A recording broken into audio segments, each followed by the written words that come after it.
Pablo, I have a gift for you. And there's a picture of an 11-year-old girl on his phone. That was the first time I was shown a child that was being sold. And within a couple minutes, we could hear two of the kids, at least two or more, crying. Looking in her eyes at that moment, I made a commitment to myself, to God, and to that little girl that I would dedicate my life to eradicating that evil.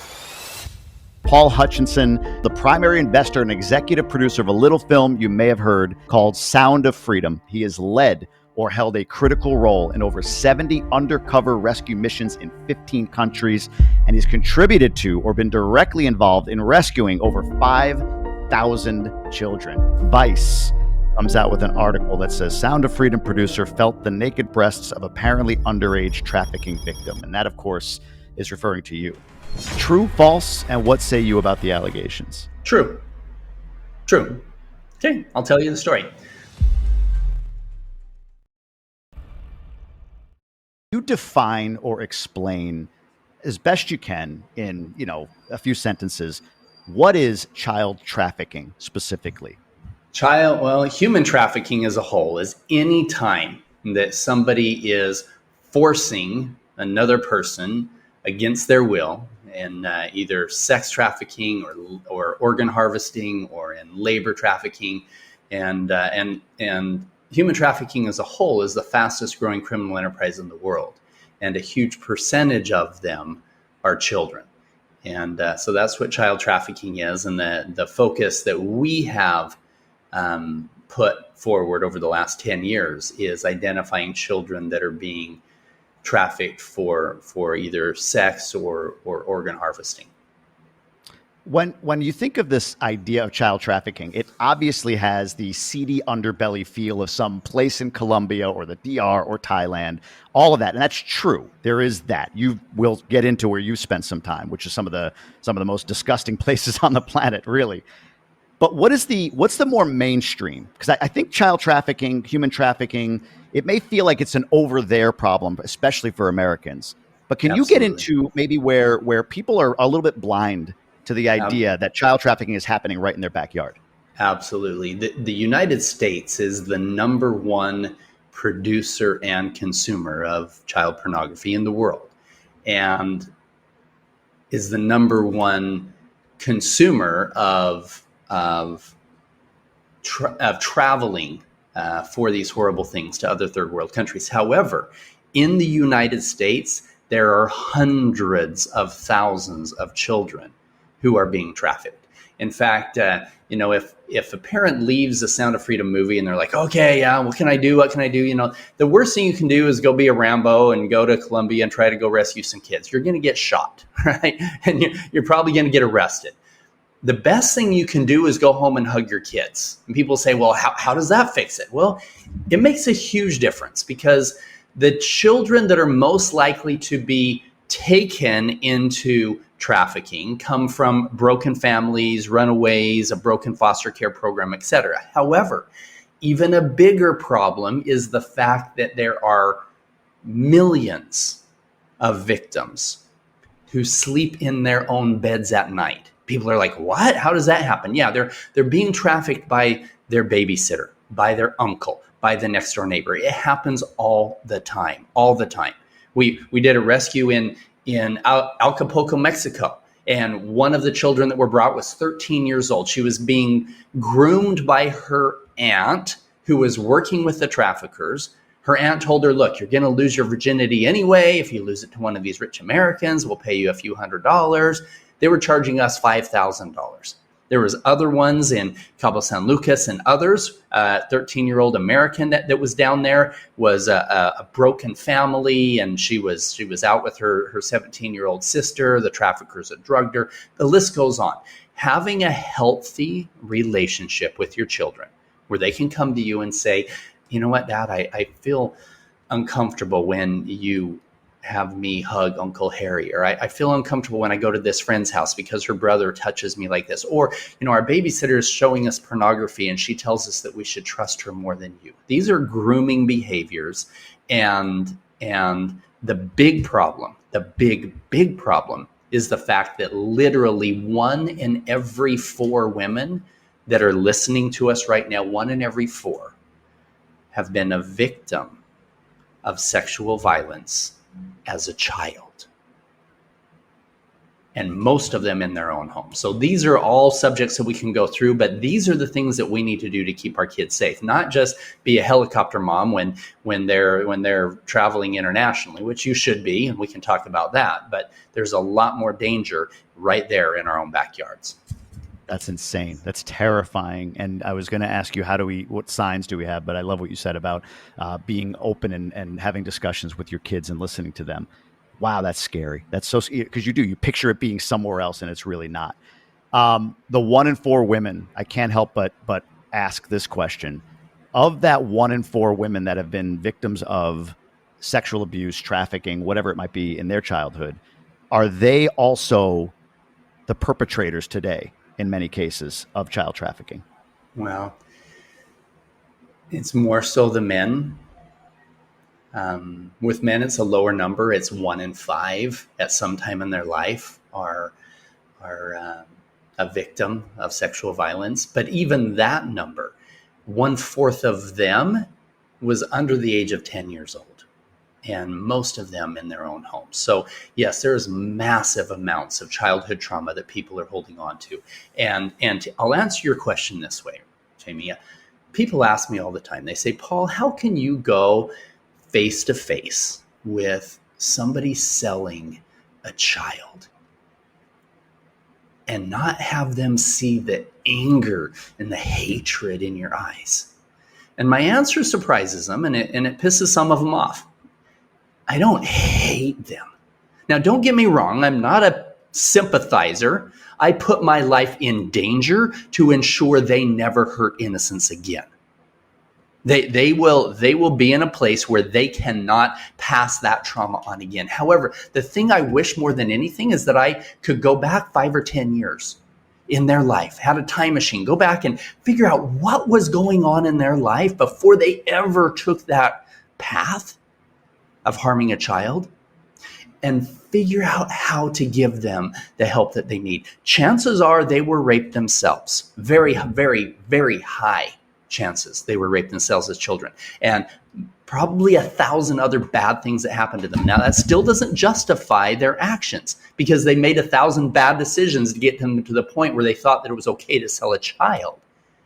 However, if we can take it from that standpoint, we don't have a time machine, but what we do have is hundreds of millions, if not billions, statistically, globally, of people who have dealt with childhood trauma that fortunately, God bless them, 2/3 of them grow up and they're stalwart. They deal with their pain. They use it as a motivation to never, ever, ever pass that on and protect children. However, 1 in 3, if not given the help that they need, 1 in 3 will become contact offenders themselves in physical abuse, verbal abuse, or the sexual abuse of a child. So yes, the biggest thing after 10 years of undercover work in 70 undercover rescue missions, I took a step back and I said to myself, I said, Paul, if your goal is to eradicate child trafficking, you're not doing a very good job, because there's more children being sold today than there was 10 years ago. So what's the solution?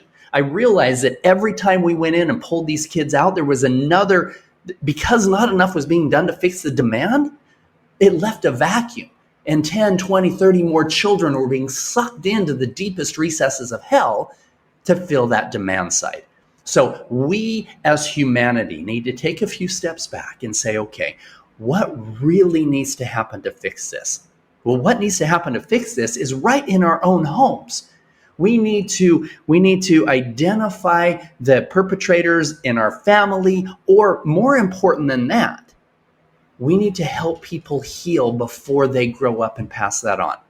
The simple act of talking about it reduces the chances of passing that trauma on exponentially. The problem is that the average person is 52 years old. That's my age. The average age that somebody comes out and speaks about abuse that they encountered as a child is 52. They've already raised their kids. They've already dealt with all of these issues. They've either low self-esteem or anger issues or anxiety, or in some of those cases, like I said, passing that trauma on. So if we can take our teenagers and our young adults and help them see, let's just talk about it. The problem is, Jim, especially men don't want to talk about it. I was 8 years old and my uncle did these horrible things to me. And, if I say anything about that, then I'll be less of a man. No, you won't. You were 8. You were 8 years old and somebody passed their trauma onto you and you've held on to it all these years. That doesn't define you today. You can shed that energy. That person, and unfortunately people wait till they're 52 because of the fact that the perpetrator is likely dead by then, right? Yeah. They don't have to deal with all that negativity. Deal with it now. Move forward, release it so that it's not creating all this animosity and anger and hatred and things that are going to be passed on to other children. That's the solution. I think about demand. And I think about, your story in some ways, as far as your recruitment into this world of eradicating trafficking. You were, as we talked about, running a real estate fund. Makes sense in some ways, because I think I've heard you say you're not a real estate guy. You build teams. You build, you're a leader.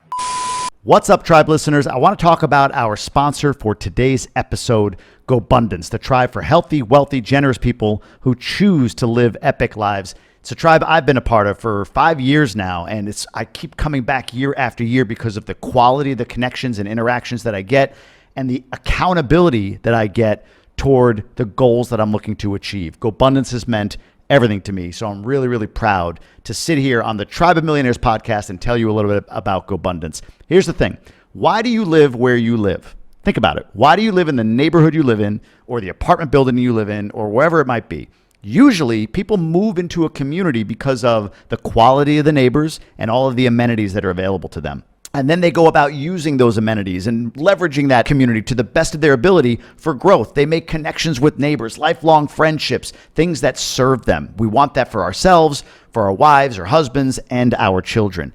That's what Gobundance is at the next level. Imagine if you're a man moving into a community of other millionaire men that are driven toward being the best versions of themselves as fathers, as husbands, in their health, in their relationships, in their contribution, you name it. That's what Gobundance provides. For me, it's been everything. I get with my Gobundance brothers on a weekly basis and I tell them, this is where I'm trying to go. Things I can't share with the regular folks in my life, my friends, my family that I've known forever.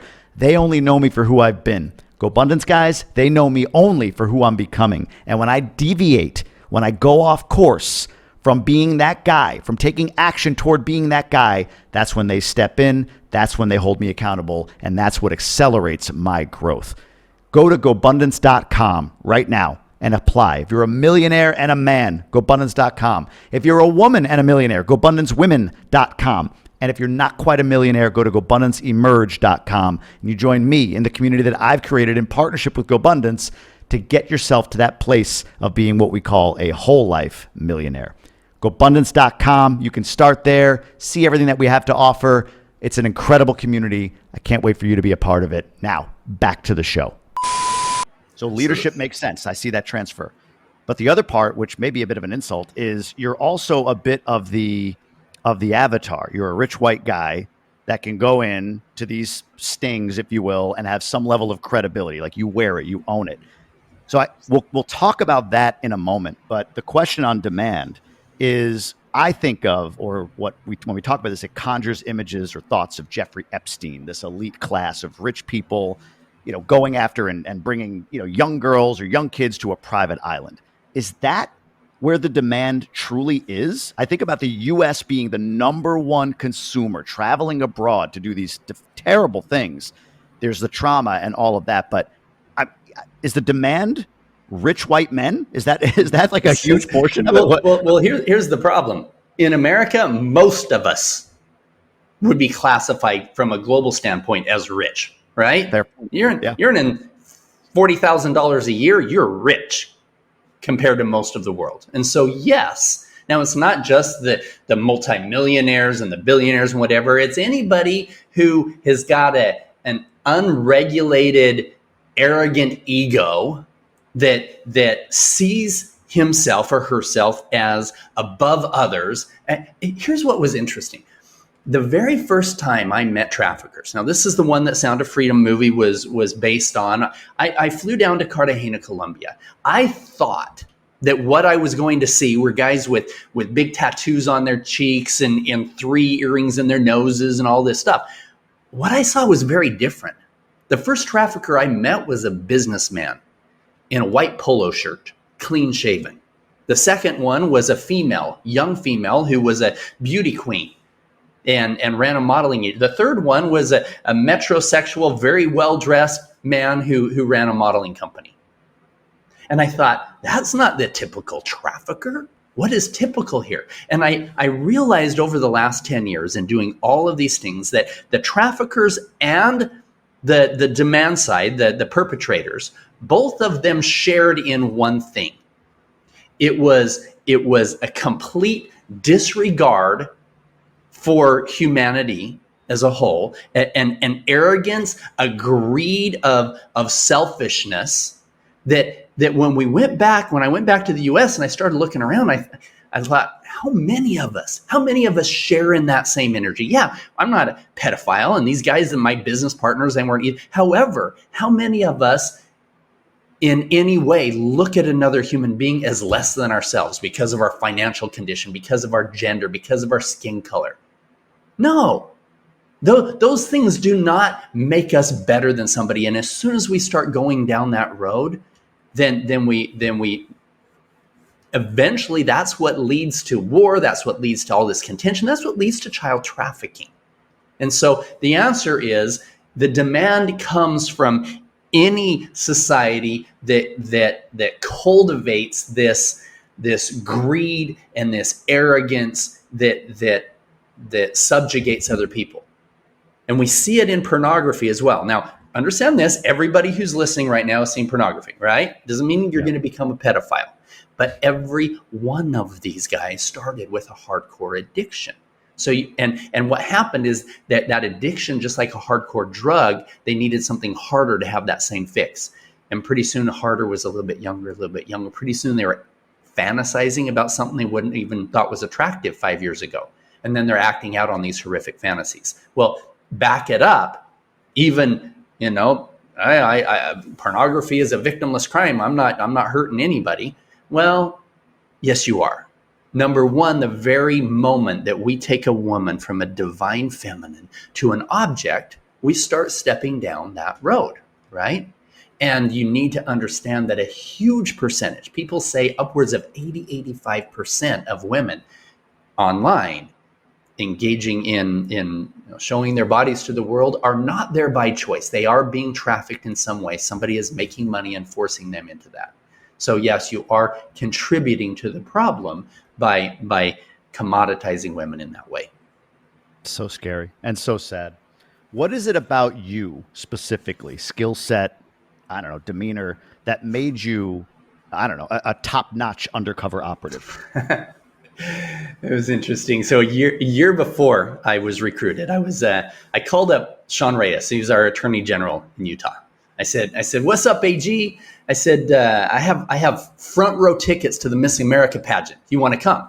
And his exact words, he said, "Hutch, unlike you, I have a reputation to uphold. I can't be front row of Miss America." I said, no, it's not like that. I said, there's me and one of the founders of Yahoo. We're sponsoring some young children who lost their fathers in military battle, and we're gonna have them crowned Miss America on stage. So fast forward, he goes, "Yeah, that's cool. I'll come out." So we were there, and because it was a fallen soldier charity, the Pentagon had sent a representative named John. John was a CIA recruiter for 25 years. And after 2 or 3 days there, we're sitting there at dinner. It was myself and Sean Reyes and a couple of the former Miss Americas there, and this John. And John leans forward and he said, "Mr. Hutchinson, I've been watching you for the last 3 days, and I think your country could use your talents." And I said, "Well, what talents are those?" He said, I spent my career of trying to find people like you. You're about 1 in 12 million with the skill sets that I saw. He said, your ability to break the barrier of communication and become best friends in minutes with a bum on the street, a billionaire, or a runway model is something that we can't teach. He said that by itself is super unique. He said, but how you did it was very unique. He said, and you also have he said, imagine this, we'll send you to Dubai, line you up with some dirty money guys. You have the perfect backstory. You have a multi-billion-dollar investment fund, and you become their friends and get the information, and we'll line you up with some real money guys just to make it worth your time. Well, I ended up turning his guys down when they called me, and I didn't want to put my life in danger for some white-collar crime guys in Dubai.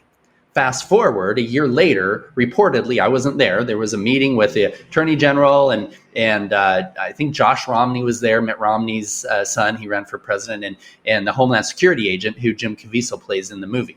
And he was looking for somebody who could play a role, somebody who had a big ego, big money, could throw cash around, could handle himself undercover. And I have a set of skills from a previous life that makes me somewhat safe in a dangerous place. You can't just go there with not being able to deal with things if they get bad. And so he was telling about this person that could go undercover and play this role of this wealthy buyer. And Sean Reyes said, well, have you ever met Paul Hutchinson? He was remembering the meeting we had a year before with the CIA agent. And Josh Romney said, well, Paul would be perfect. And later I told him, I said, I don't think that's a compliment. You guys both thought that I'd be a good undercover pedophile, right? but so that's where the first conversation came in. And then I was introduced to the Homeland Security agent, and I helped to fund some things, and then was asked to go to Colombia and play a part in that mission. And that's seeing that firsthand is what changed my whole life. What was that first mission like for you? I can't imagine that you were cool as a cucumber. Can you just walk me through, maybe the machinations of it, the step by step? What was that like? Okay, so picture this: I'm raising billions of dollars for my investment fund with my business partner Don. We're in Atlanta, Georgia, and we're at this opulent hotel meeting with third generation billionaire families, telling them about how they can keep their money with us, right?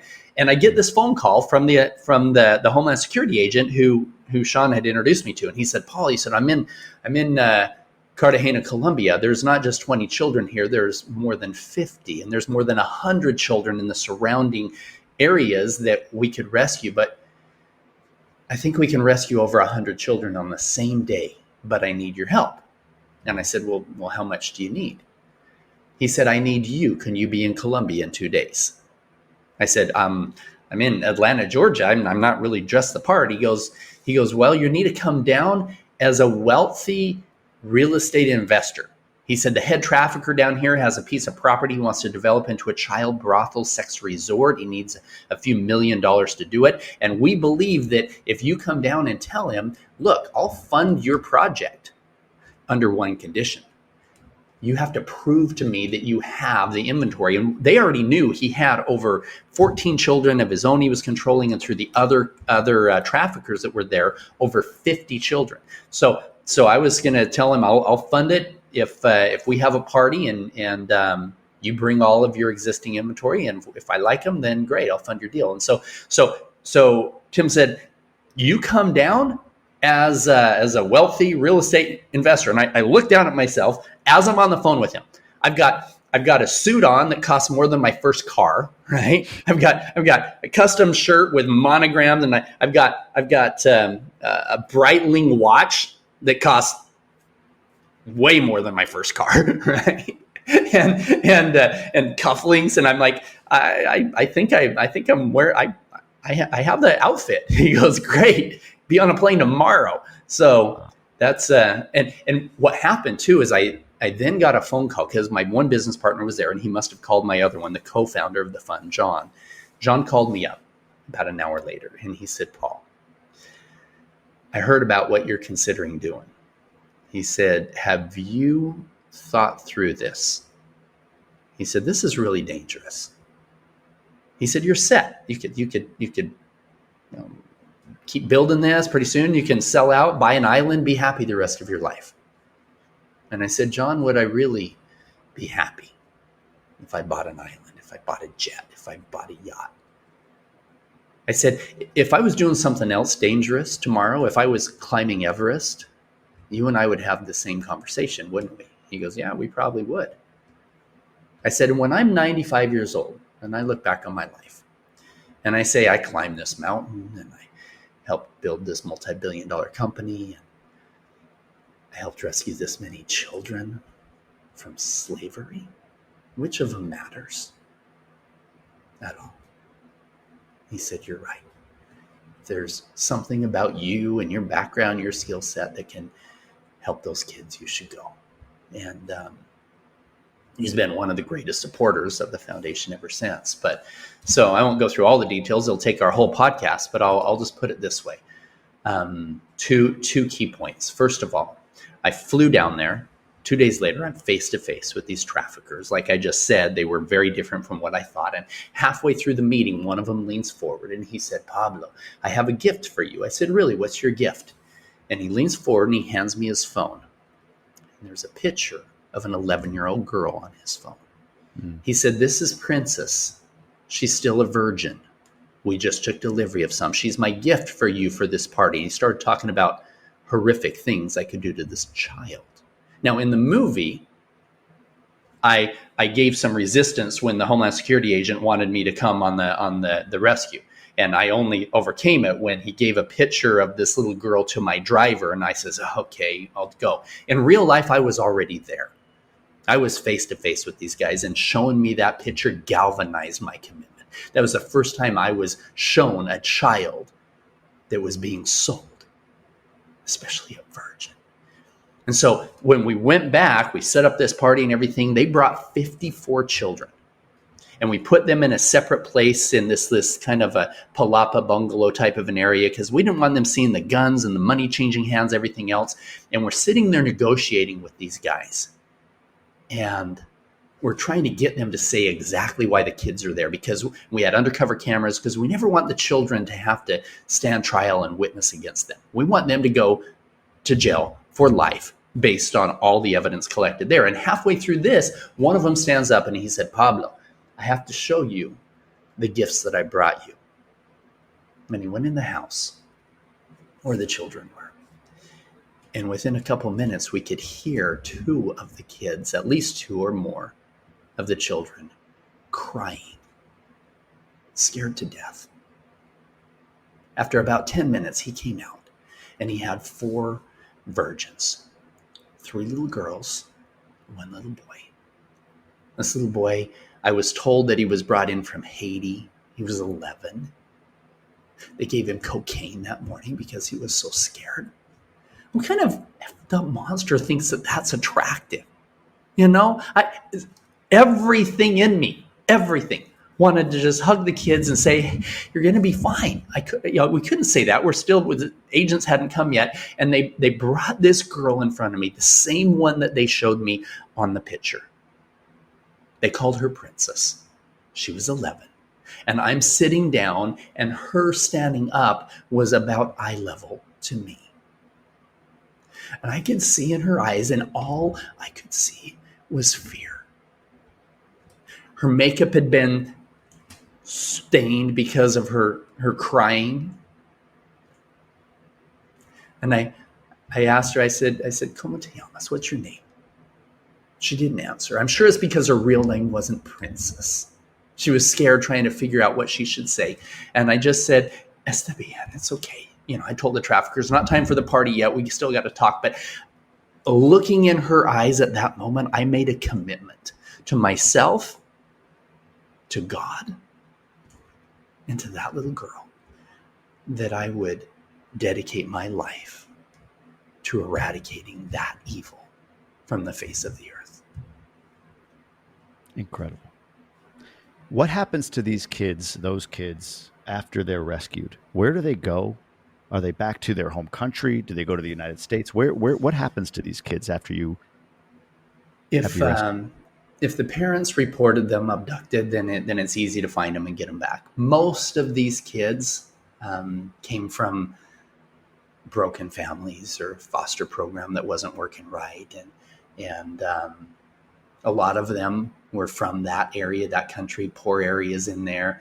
It's very seldom like what you see in the movie where it's a healthy family that gets duped, that these kids are brought in. But we don't want to take these kids out of hell and put them into another hell. Our goal at that point is healing. And healing comes if we can find a healthy family for them, a healthy environment that's away from all of this. Or if indeed, which a large percentage are these kids that slept in their own beds at night. Their parents didn't realize that these traffickers were grooming children in the junior high school, etc. Then those ones are getting all of the therapy and the help that they need, similar to the girl I told you that was brought to us in El Capoco by her own aunt. Her mother had no idea what was going on. And this aunt had been showing her pornography and grooming her and working with the traffickers, etc. So, and that's why we're here in Thailand. We did a lot of work here. In fact, half the children that were rescued here in Southeast Asia were sold by their own families. And in that case, you don't want to put them back into a home where they're going to be sold again. You need to find a healthy place for them to learn a better skill, to go back to go to school, to have a healthy family. We have some sister foundations that are doing some pretty amazing things. They one has helped over 30,000 victims over the last 20 years, and their process is they take these children who don't have a home, who are in trafficking, and then they'll find a family, a mom and a dad and a child who are in a destitute position financially. They're going to be out on the streets with this child and everything else, and they say, here's the deal. We're going to give you a home, and donors like myself and others will help to pay for these homes. We're going to give you a little 2 or 3 bedroom home in this region that's a few hours away from the main city. This is in Guatemala, and they have a beautiful farm and a ranch and stuff, and they'll give them a job, and they'll give them a couple more kids as well. So they take these trafficked children and they integrate them, and they'll have therapists and psychiatrists and all of these people that are there helping them with a healthy environment away from everything else. And it's a win-win-win for everybody. So there's a lot of different modalities and different groups that we work with to help heal the children. And that's why we're here now, is in working on some things for the safe houses and the healing retreats for the Child Liberation Foundation, and so that we can be even more effective at helping the children heal. With what you just described, that first mission, my stomach was hurting listening to you talk about this little girl, the makeup streaming, está bien. I live in the Dominican. Like, it's going to be fine, right? Like this desire to just grab this kid and hug her and let her know it's going to be okay. And then on the other side of that, you've got to kind of play the role in that moment. And then after what you just described, I didn't know about the safe houses, the reintegration process for these kids. With all of that being there, and anyone that's listening that has half a heart, a quarter of a heart, 10% of a heart, would say that is terrible. That is an awful, awful thing.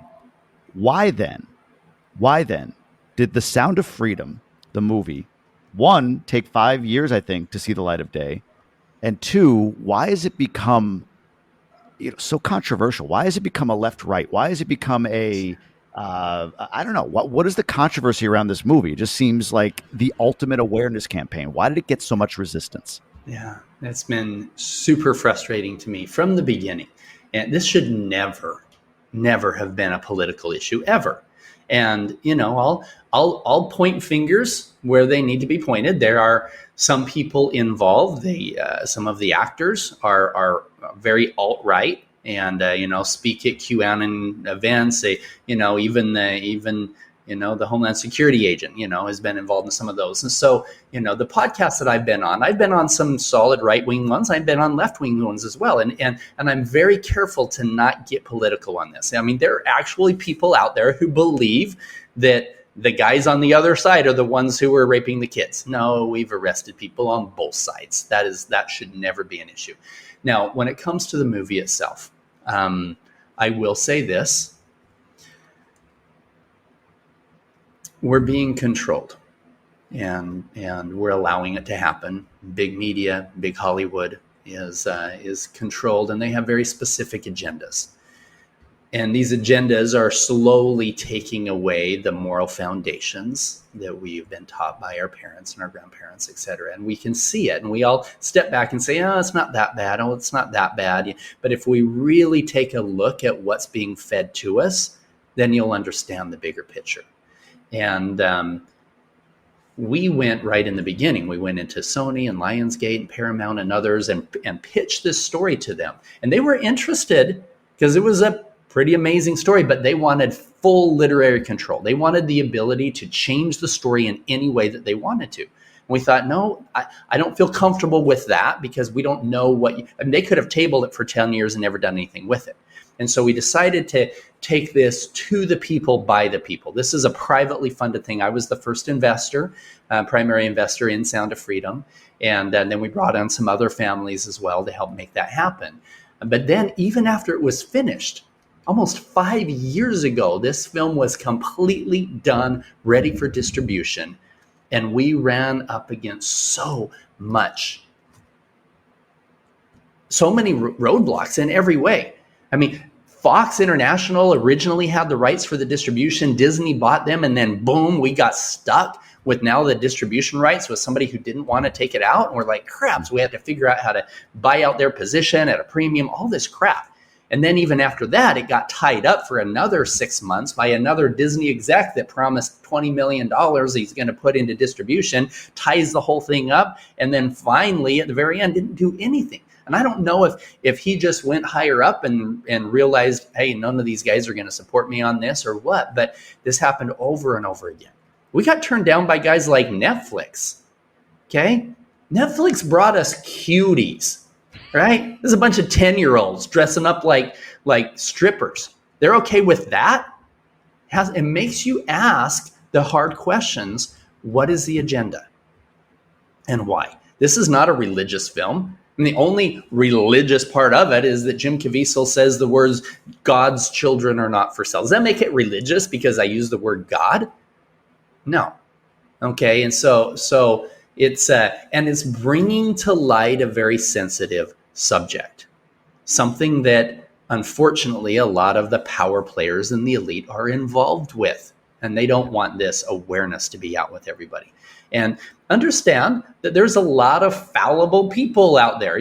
There's the actors, they've made mistakes in their life, the Homeland Security agent, there's a lot of crap coming out about him right now. And just full disclosure, I 5 years ago made a clear separation from Operation Underground Railroad and Tim Ballard.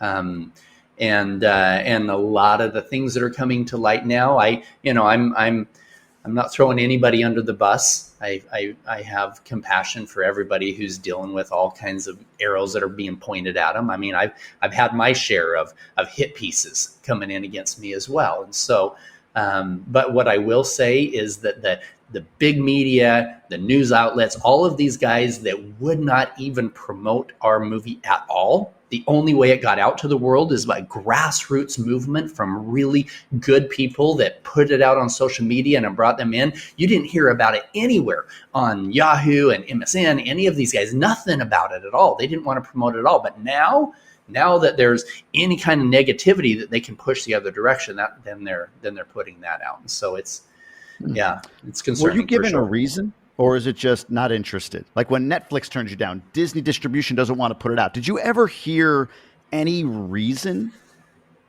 I was told that they didn't believe in it like we did, right? And they didn't. And I thought, am I the only guy that thinks this is a good movie, right? Because I invested in it. Yeah, it's a great one, But I really thought, golly, maybe you guys are right. Maybe this isn't as good of a movie as I thought. But now what's crazy is once it started gaining traction, that then these guys showed their real colors, actively trying to silence us, actively. So we're like, okay, yeah, there's more to it than them not thinking it's going to go somewhere, because now it's going somewhere. Are they just mad that we went around them? We went around the established monopoly within the big media and Hollywood as we know it. So, Very well yeah. could be. Very well could be. About 3-4 weeks ago, you talked about hit pieces. Maybe this is, maybe this isn't, but I want to dive into this. Vice comes out with an article that says Sound of Freedom producer felt the naked breasts of apparently underage trafficking victim. And that, of course, is referring to you. Yep. I guess true, false, and what say you about the allegations? True. True. Okay. Why? I'll tell you the story. So, I had been doing undercover. Now realize I've done 70 missions. Okay. And you are, after the first year, I didn't go in as the wealthy business owner anymore that was paying for it. I was asked to start going deep cover, because the foundation we were working with didn't want to have their own employees that were on payroll go out and it was too risky. In fact, over the last 10 years, we have lost operators. One of them there in Dominican Republic got stabbed 27 times in a region close to where you are. And so there's danger that's involved with these missions for sure. And these guys wanted to have a separation there. So I said, yeah, I'll help lead these undercover missions and identify where these kids are. And so I had done a bunch of them. Mexican Federal Police wanted us to follow up on a huge uptick of trafficking that was going on in and around Cabo San Lucas area. And so we went in and immediately started getting approached by guys that were on the beach and in the main area and whatever, saying, hey, and what are you guys looking for? You want some weed, want some blood, got some kids, whatever they're offering them. And all of these guys were working with a bigger group. Now, the goal is to go from that level 1 to a level 2. You've got to get to the guys who actually have the kids. You've got to build relationships. So I've got to build a relationship with the guys that are selling me cocaine, a good enough relationship where they're going to introduce me to their boss, right? And their boss, if I can get a good enough relationship with him, I can get up to his boss, and then we can find out who actually has the kids, etc. So long story short, we had worked up to this guy. He was a bad dude. These guys, everybody said, do not cross him. He will kill you. Very, very, very dangerous. So we've dealt with dangerous before. I can deal with that, right? Well, he comes and he's like, okay, yeah, come here with me. I'll show you. Because I told him, listen, I'm setting up this thing for my boss. We just need to make sure that you have the inventory. If you show me some, I'll pay you $100 because we need him to show us where they are so that we can geotag the location. I said, my boss will kill me if we taste the candy before the party, but we have to verify you have it, right? And so he's like, yeah, come with me. And we're walking down this alley, and there's this sign that says strip club. And I'm like, I said to him, you're wasting my time. Where are we going? He goes, right here, the strip club. Now, I know because we had done a bunch of stuff with the federal police. They're really strict on making sure that anybody that's working in those establishments is of age, right? So he was automatically, I knew that whatever he was going to show us there was not going to be a minor. But he's like, yeah, come here. I'm like, okay, whatever. Now, as we walk up, the manager gets visibly concerned that this guy was there. So everybody was cowering to him. And we walk in, and I said, listen, I'm not going into the club because there's loud music there and whatever else. I've got a job to do. I'm only here a couple of days and I'm setting up something for my boss, right? He goes, okay, you just wait here. So he goes in with the manager, and then he comes back down and he has these 3 girls. Now, my wife is 47 years old. She looks like she's 20, right? Okay. The Latina women hold their age really well. And I can tell the difference between somebody who's 20 and 30, whatever else. Now, they bring these girls down, and he said, now she's 16, she's 16. Okay. I didn't believe she was 16, but it didn't matter. He was there. And then this trafficker is standing next to me.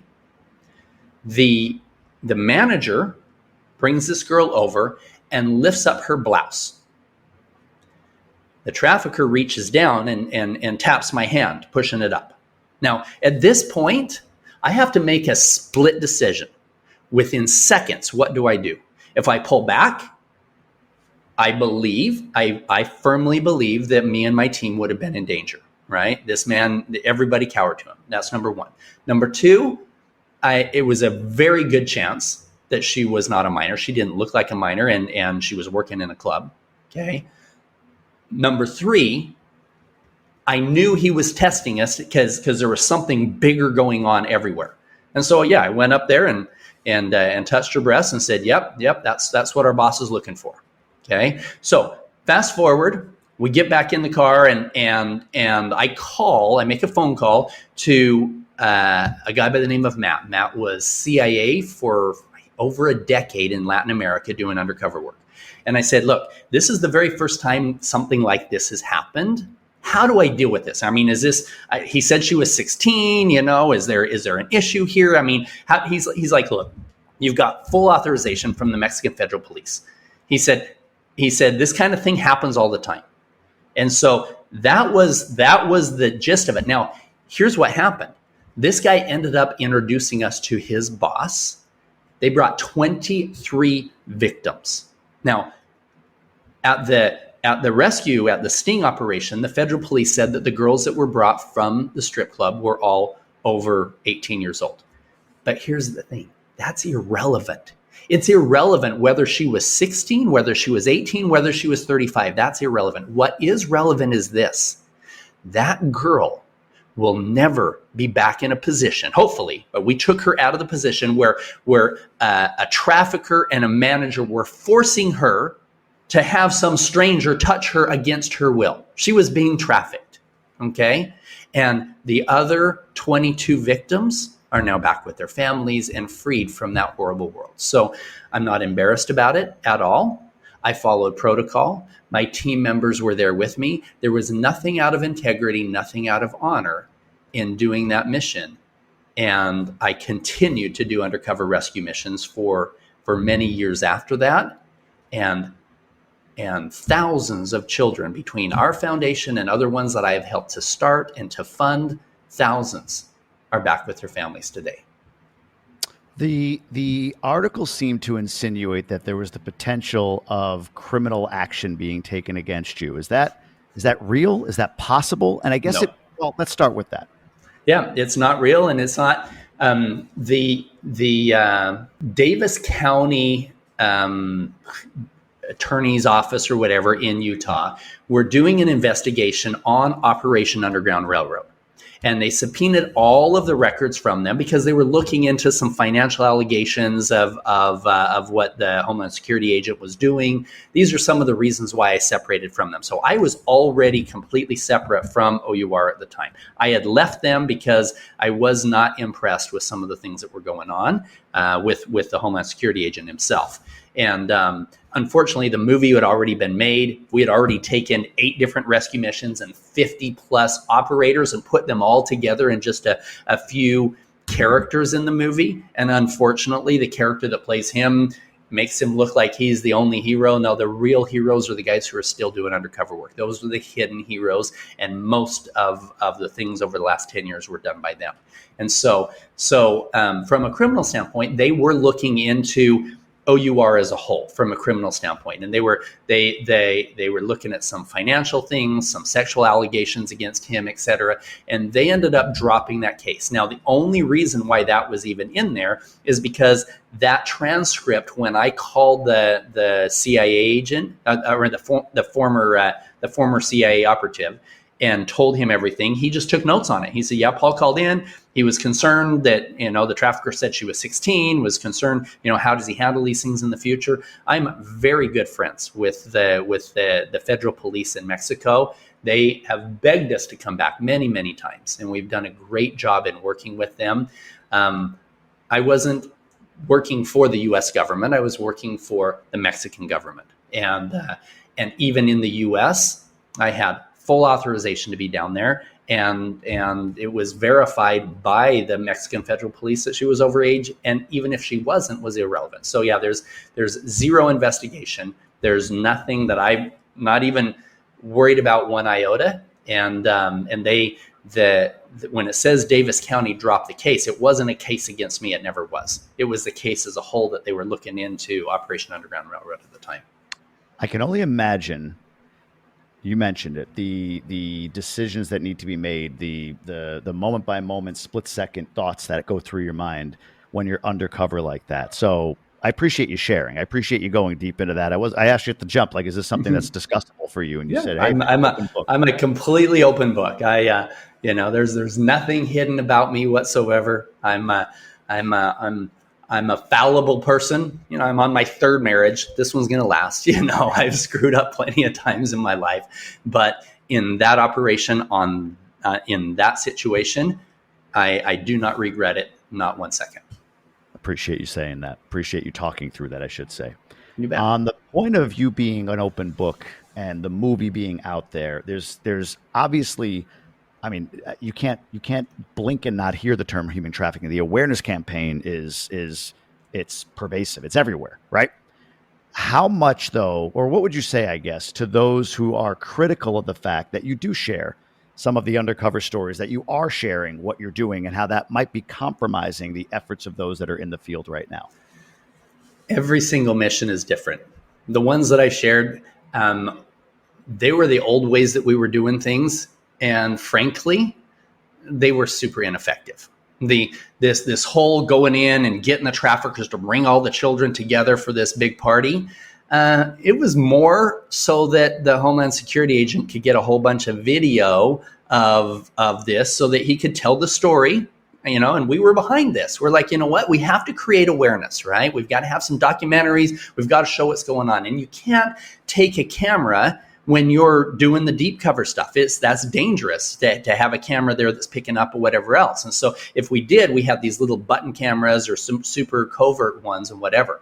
And so what we have found since then is that there's a lot of new ways the last 4 years that don't involve getting the kids all to come into a party type of a thing. Because some would argue that some of the traffickers would bring in additional victims that maybe weren't being. We were very careful to make sure that we weren't creating any trafficking, but the risk was there in that way that Tim wanted to do these rescue missions. So fast forward, the things we've been doing the last few years that I don't discuss publicly, they don't have those issues. It's more of a confidential informant identifying where the kids are being held, geotagging those locations, and then turning that over. And the federal police do the rescues. They do the stings without us even being there and getting arrested as part of it. It's a lot cleaner operation. It just doesn't allow a whole bunch of cameras to be there when it happens. You haven't been stabbed 27 times, thankfully for you, but others have, obviously. Yeah. What's the closest, or is there a time that you can recall? Maybe there wasn't an actual physical event, but where, man, it got close. Did you ever have a moment in any of these operations where you felt like, oof, this might compromise my safety right now? Absolutely. The story that I told earlier in Cabo, that trafficker, he was 6'3", super bad man. The next day he called me up and he said, Pablo, this is the day after the incident, quote. Okay. He called me up the next day. He goes, Pablo, he says, I have to meet you. I have to meet you. So, okay, we'll meet. So me and some of the team guys went to where we meet him, and he jumps in the car and he says, I said, where are we going? He said, I'll pay you. I said, that the one you took me last night, I don't think my boss is interested. They look like grandmas to me. But he goes, no. I show you something. I can get you everything. He said, I'm the king, right? I said, what do you mean? He said, I'm the boss. I said, oh yeah, it's very obvious. You're the boss of this whole region. Everybody cowered to this guy, and everybody said he was selling kids. He said, well, every boss has a boss, and I'm going to take you to see my boss. He said, he's in charge. He's in charge of everything from Tijuana, Mexicali, all the way down to Cabo. His family's in charge of most of Mexico. I said, really? Who's his family? He said, his uncle is El Chapo. I'm like, oh shit, right? Now, we found out later that he wasn't connected to El Chapo's family in any way, but he was using that as a fear tactic with all the people he was running, right? So we pull up in this parking lot area, and we get out, and this guy is man in charge. He's got $2,000 shoes on. He's got a watch more expensive than mine on, right? He is loaded, and we could see at least 3 that we could see guys with guns on us, bodyguard type guys. And we get out, and conversation went like this. He goes, he says, hey, I hear you're looking for a party. I said, I hear you can provide what my boss is looking for. He goes, how many you want? I says, and now his lower level guy had already told us that he had over 30 kids. I said, well, My boss says bringing some of his friends down. If you can provide 30, then he says, I have that right now. How soon you want to have the party? I said, well, he's got some things going on this week, but I said, and we're going back and forth arguing whatever else on pricing and whatever. And then he said, I told him, look, I have to verify you have them. So I'll give you $100 for each one that you show me, because if we can get him to take us to where they are, we can geotag that location. And he goes, nope. He said, you're going to pay me $2,000 right now. Now we knew there was guns on us.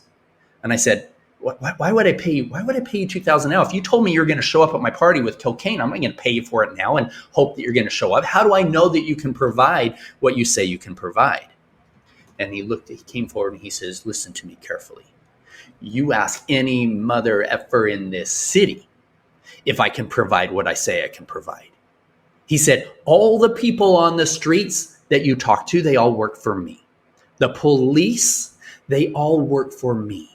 If you're going to have a party in my city, in my country, you're going to go through me, and you're going to give me $2,000 right now. Now, I didn't have the cash on me right then.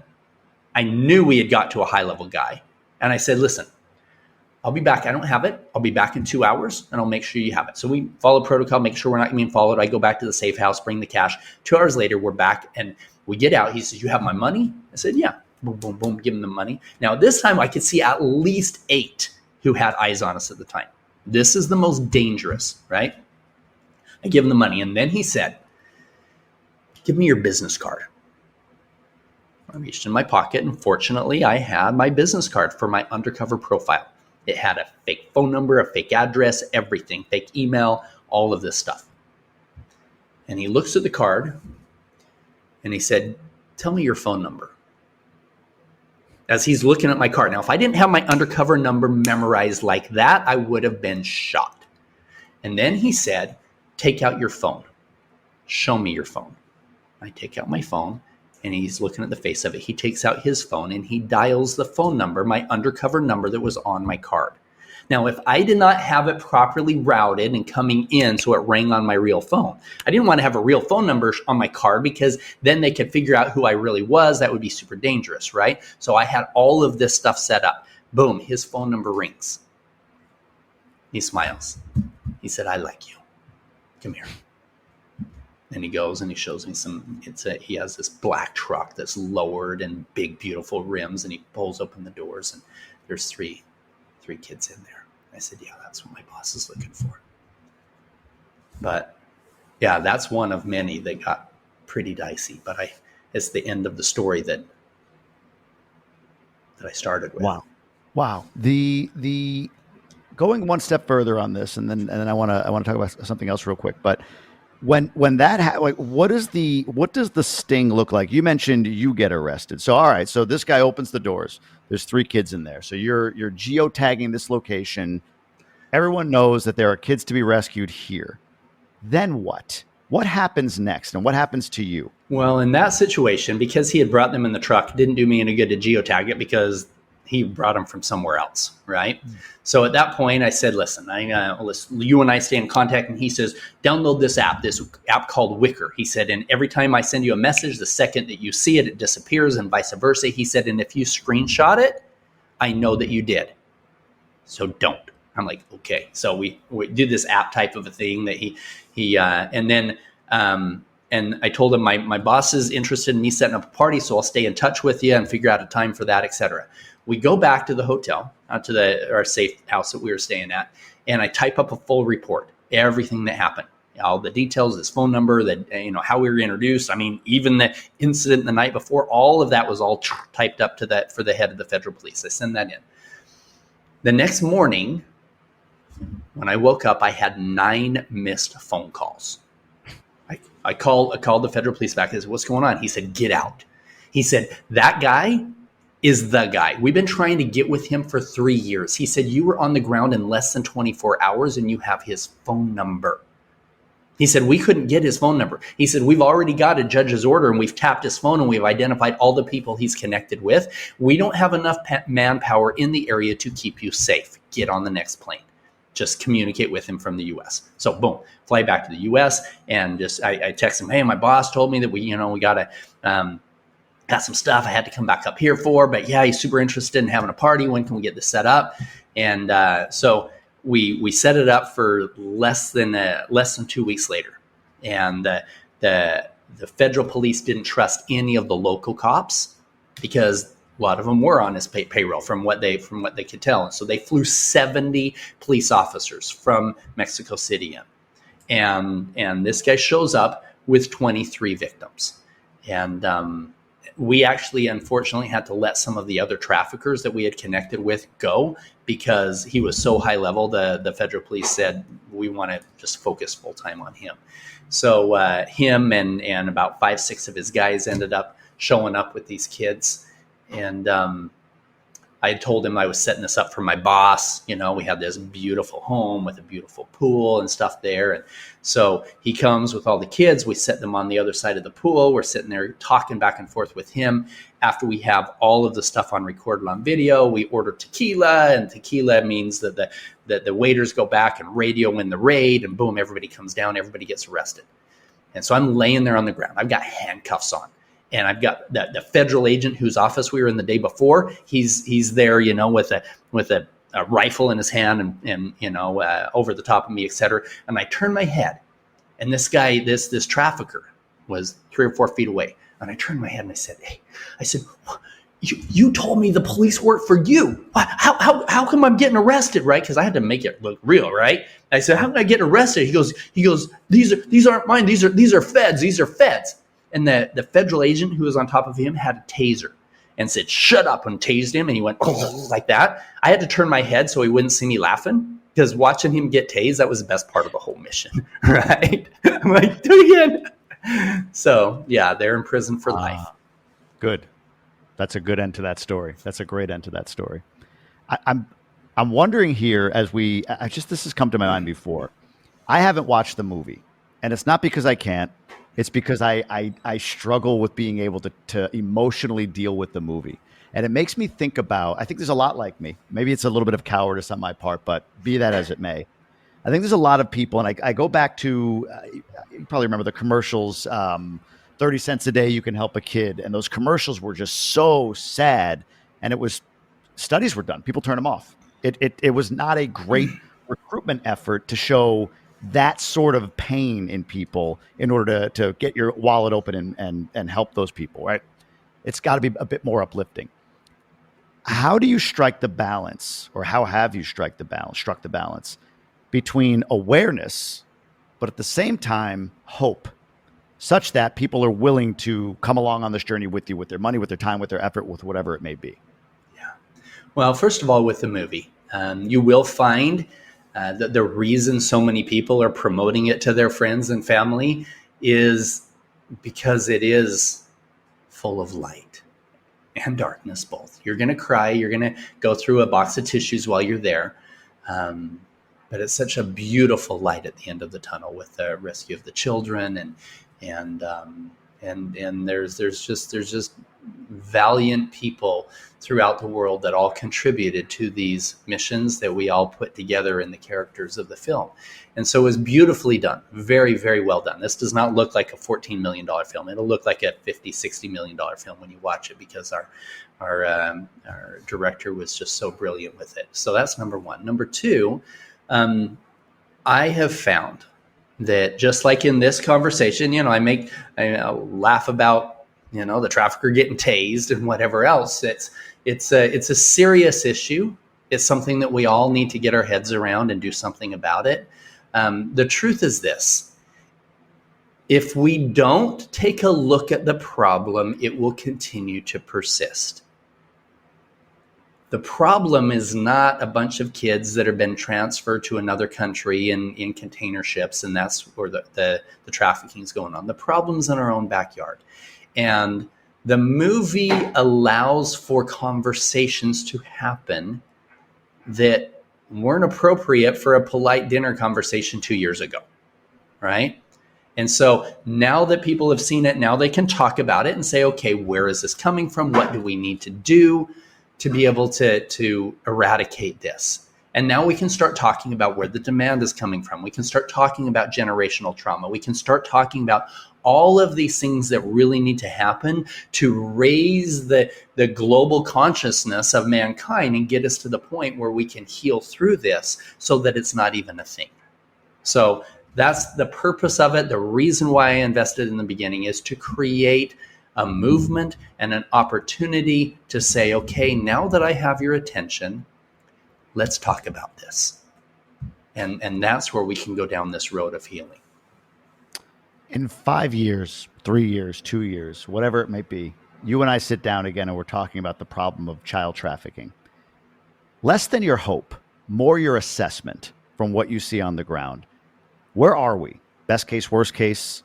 What do you see happening from an assessment standpoint based on the data and the information that you have available to you? Where are we with human trafficking, child trafficking in the next 3 to 5 years?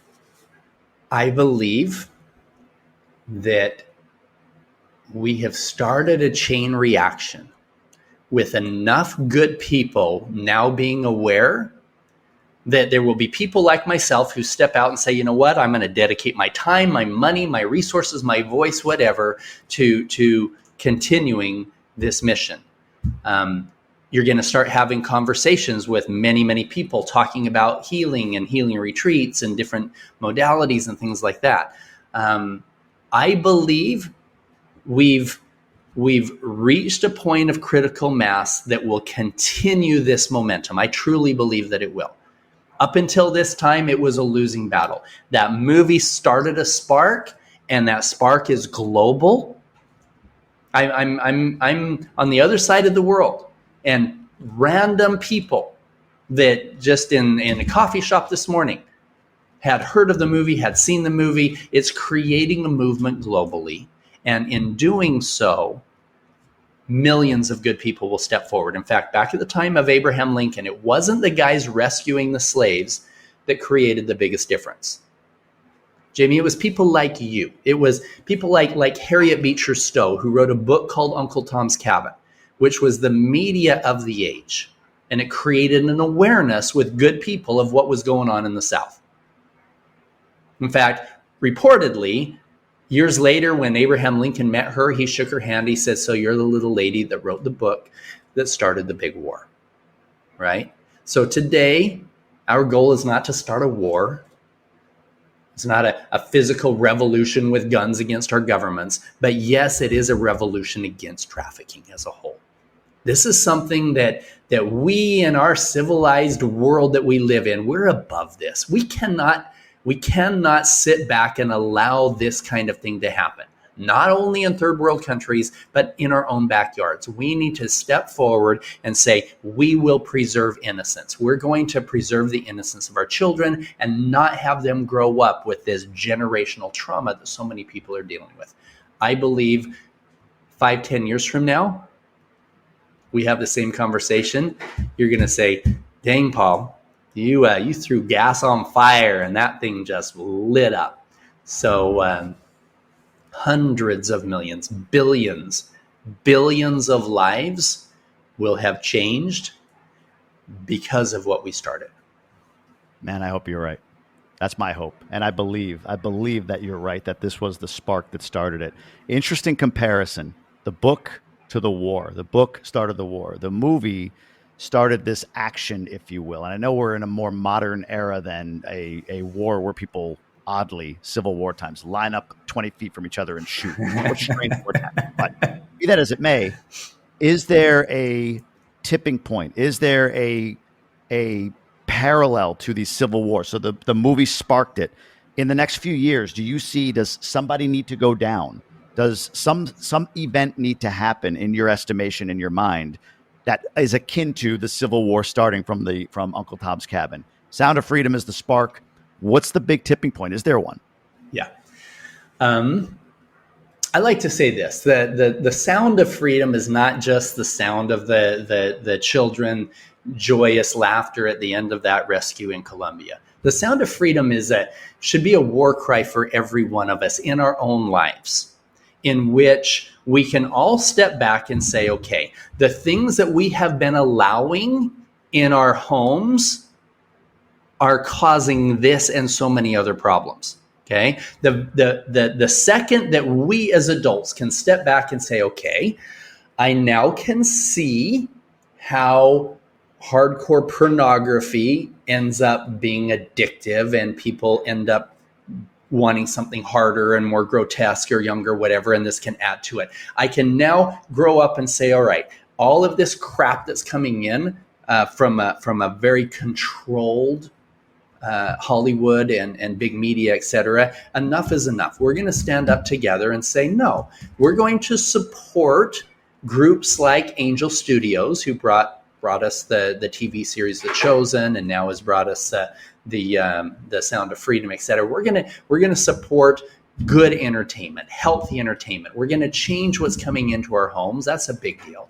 I do think that this energy as a whole, this negative energy of greed and arrogance that's fueling child trafficking and everything else, is also fueling things like the war in the Middle East.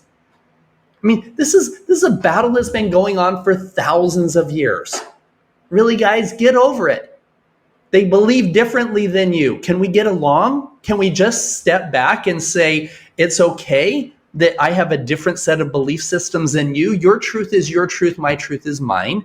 We don't have to be shooting each other over a differing ideology, but it's all coming from this arrogance and this greed and this hatred that's been taught to the children and for generations.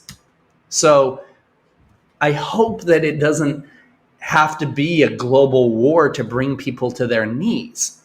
But somehow we need to step back and say what we're doing isn't working if we're still spending trillions of dollars on weapons that could literally wipe out the entire globe, right?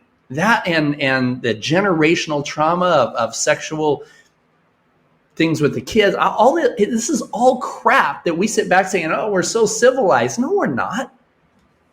Let's take a step back and figure out what needs to happen for us really to heal.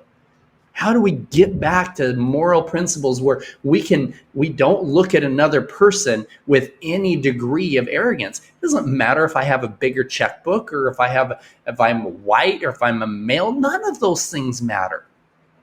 What matters is the fact that every one of us have this beautiful divine light within us, and if we can see each other for that, we can start getting over these differences, and we can shed our own trauma, and in turn save millions of children. You know what's interesting about what you just talked about? It made me think about another interview I recently did. A guy named Scott Iman, who's a Hollywood biographer. He's written books on kind of the golden age folks, John Wayne, Cary Grant, people like that.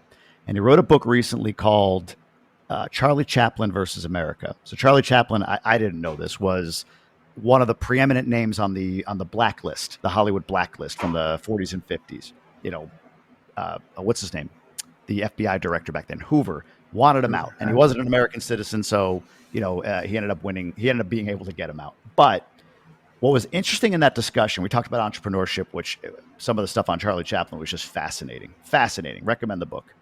But he talked about in that time how the ultra right, if you will, was at the time the party of sort of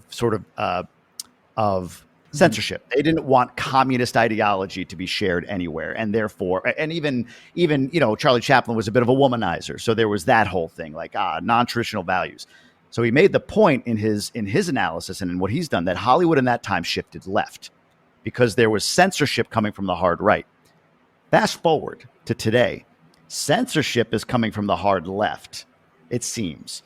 When I hear people like Bill Maher and Sean Penn talking to each other about how crazy leftists are, Bill Maher and Sean Penn are talking about how crazy leftists are on Bill Maher's audio or video podcast.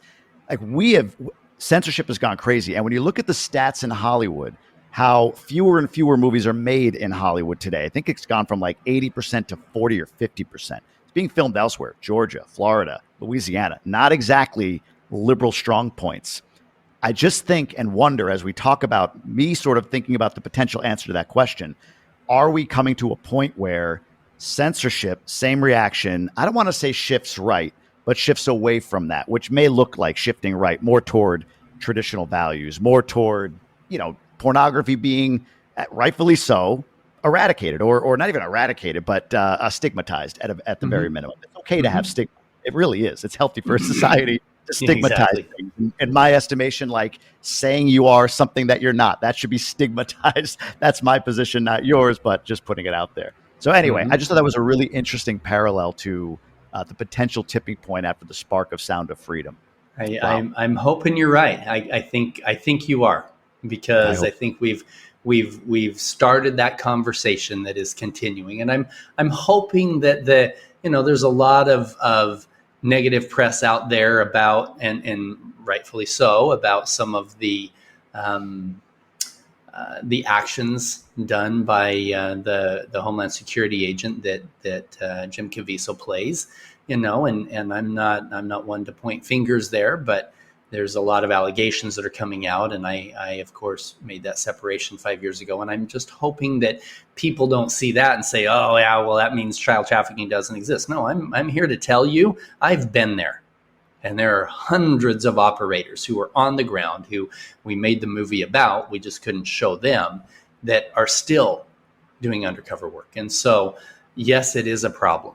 It's a massive problem, and it's something that we all need to take this movie and say, yeah, let's not judge the movie by the political aspirations. I mean, the actor who's playing me is running for president in Mexico, Eduardo Verástegui, right? And so, there's people say, oh, he just is using child trafficking to promote himself, whatever. You know what? Stop judging. Let's just look at what we can do in our own families, and start the conversation that the movie allows us to do. Yeah, I think we're too far down the road. I have one final question, very important question, but before I ask it, where should folks go to learn more about you, about what you're doing? How can people help and get involved? Absolutely. Thank you for asking. So, number one, you can find me on all social media. Just type in liberating, ing, liberating.humanity. I'm on Instagram and TikTok and Facebook. Now, realize this: 4 months ago, I had no Instagram, Facebook. I was still undercover last year, and so, but it's grown to significant. I think we've had over 250 million views on all of the podcasts that I've done and the videos, et cetera. So it's super beautiful, and there's a lot of new information and stuff that's coming in there. Things you can do to help keep your family safe, et cetera. So you can go onto the website, Liberating Humanity. Liberating, again, ing, liberatinghumanity.com. Or you can look us up with the Child Liberation Foundation. There's the Child Liberation Foundation. You can go to liberatechildren.org, and you can donate $1 a month, $5 a month, $100 a month, doesn't matter. Or you can just get some more information of things that you can do to help keep your family safe and heal your children. So Liberating Humanity or the Child Liberation Foundation, that's my whole life between the two. Appreciate that. All right. Final, very important question. As another guy married to a Latina, any tips or advice you would give on getting my wife to be within 1 hour, let's say, of being on time for anything? That's my biggest frustration, being married to a Latina, and I can't even tell you. I'm like, here's what I do. I say, sweetie, just so you know, I never lied to you, but there is one thing that sometimes I'm going to lie to you about, and if it's an important meeting, I'm going to tell you that it's an hour before it really starts. I'm just going to tell you right now, so you won't get mad. So. And then she forgets that I actually told her that. So that way I'm not really lying. And I will, with a total straight face. Yes, we've got to be there by 6 p.m. Now it's really 7, but it's the only way I can actually get there by 7. I've had to vary that time just to keep her on her toes, right? 30 That's minutes, right. an hour, 20 minutes before, even 2 hours before, whatever I could do. And then I've got to keep that like annoyed urgency when we're late for the wrong time, even though I know we're going to be sitting around doing nothing for an hour. Exactly. So tactically, we're aligned. So Tactically, we're funny. aligned. Paul, I really appreciate you taking the time. This has been great. Thank you. Thank you. Thank you for having me on. Thank you for asking the hard questions. And I'm super grateful for your willingness to allow me to share with your audience. And I'm super excited about where things are going. And I'd love to reconnect in 5 years and say, all right, what have we done? Same Because here. I think we're going to see a movement happening, and it will be significant. Man, I hope so. I hope so. Thank you again.